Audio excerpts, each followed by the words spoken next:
안녕하세요, 행관비입니다. 오늘 재건축 투자에서 매우 중요한 얘기 하나를 해드리려고 합니다. 재건축 아파트 투자를 하시는 분들은 잘 들으실 필요가 있습니다. 재건축 아파트를 샀는데 현금 청산 당하는 사례가 있습니다. 황당하죠? 실제로 조합원 지위가 없는 물건이 있어요. 재건축 시점을 모르면 수억 원의 프리미엄이 증발합니다. 오늘 이 핵심 확실하게 정리해드리겠습니다. 자, 핵심부터 먼저 말씀드릴게요. 투기과열지구에서 일정 시점 이후에 매수하면 조합원이 될 수 없습니다. 무슨 얘기냐 하면 투기과열지구 내 재건축 재개발 구역에서 지정된 금지선이 있습니다. 이 금지선 이후에 매수하면 조합원이 될 수 없습니다. 조합원이 안 되면 어떻게 되는 것이냐 궁금하시죠? 바로 새 아파트, 그러니까 입주권 대신 현금만 받고 나가야 되는 겁니다. 이게 도시정비법 제39조 2항에 명시된 냉혹한 현실입니다. 여기서 중요한 거, 재건축이랑 재개발은 금지선이 다릅니다. 재건축은 조합설립인가 이후부터 양도금지가 걸립니다. 가장 빠르죠. 재개발은 관리처분 계획 인가 이후부터 양도 금지예요. 재건축보다는 늦습니다. 이거 한순간의 시점 착각이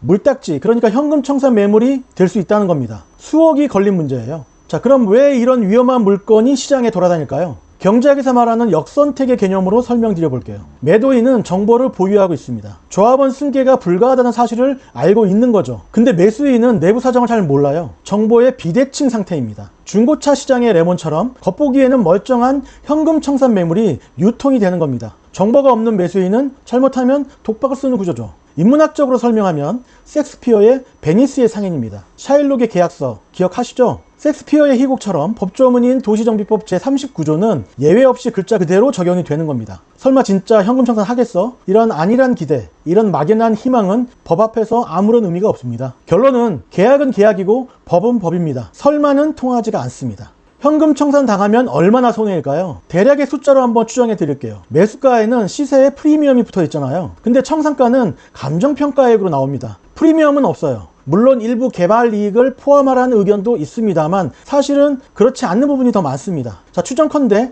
약 한 30%의 손실이 있을 수 있습니다. 1억의 프리미엄을 줬다라고 하면은 그 1억의 프리미엄이 그대로 손실이 되는 거예요. 거기에다가 자금 회수까지 수년이 걸리고 소송 비용도 추가로 발생합니다. 이게 바로 현금 청산의 실체인 거죠. 자, 그러면 방법이 아예 없냐? 아닙니다. 예외 조항이 7가지가 있어요. 1번은 소유 10년에 거주 5년 요건이 충족하는 경우, 2번은 조합 설립 후 3년이 지났는데도 사업시행인가를 신청하지 않은 경우, 3번은 사업시행인가 후 3년이 지나도 착공을 안 한 경우, 4번은 착공 후 3년이 지나도 준공을 못한 경우, 5번은 상속 이혼으로 권리가 넘어가는 경우, 6번은 경매 공매로 취득하는 경우, 7번은 투기과열지구 지정 전 계약이고 지정 후 60일 내에 신고한 경우. 자, 세부적인 사항들은 있지만 핵심은 바로 1번입니다. 자, 1번 조건을 자세히 한번 볼게요. 퍼즐처럼 세 조각이 맞아야 합니다. 10년 소유, 등기 접수일 기준입니다. 5년 거주는 주민등록표 기준이에요. 자, 1세대 1주택, 세대원 전원이 이 조건을 충족해야 합니다. 이 세 가지가 다 맞아야 입주권 승계가, 조합원 지위가 승계 가능한 겁니다. 하나라도 빠지면 탈락이에요. 도시정비법 시행령 제37조 제2항 제4호에 명시되어 있습니다. 왜 하필 10년 플러스 5년일까요? 이 부분은 경제학의 신호이론으로 설명이 가능합니다. 비용이 드는 신호, 진짜 신호는 흉내내기 어려워야 합니다. 정부의 판단은 이겁니다. 10년 보유하고 5년 거주하는 건 투기꾼들은 따라할 수 없는 강력한 실수요 신호입니다. 그래서 이 물건만 거래를 허용해 주는 겁니다. 투기를 걸러내는 필터가 되는 거죠. 인문학적으로 살펴보면 호메로스의 오디세이아입니다. 오디세우스의 귀향, 다들 기억나시나요? 10년 전쟁과 10년 방랑 끝에 돌아온 오디세우스를 처음으로 알아본 건 늙은 개와 유모였습니다. 그리고 끝내 그를 알아본 사람은 기다린 사람들이었죠. 재건축의 교훈도 똑같습니다. 오랜 시간 털을 지키고 산 사람들, 10년 플러스 5년을 채운 사람만이 조합원으로 인정받는 거죠. 단기 차익을 노린 나그네는 자격을 얻을 수 없다는 의미입니다. 서류로 설명드리면 말로만 나 10년 살았어요 하면 안 됩니다. 등기부 등본에 소유 10년이 확인이 돼야 됩니다. 취득일 기준입니다. 그리고 주민등록 초본에 거주 5년이 확인돼야 합니다. 주소 변동 내역을 다 살펴봅니다. 그리고 세대 확인서 1세대 1주택을 증명해야 합니다. 자, 이건 매수인만의 문제가 아닙니다. 폭탄 돌리기죠. 매수인은 입주권 박탈의 금전 손실을 봅니다. 매도인은 계약 해제 소송에 휘말릴 수 있습니다. 공인중개사는 중개사고 책임을 져야 합니다. 세 방향으로 전부 소송의 화살표가 가는 거죠. 거래 당사자 모두가 공동 운명체로서 서류를 교차 검증해야 됩니다. 아무도 안전하지 않습니다.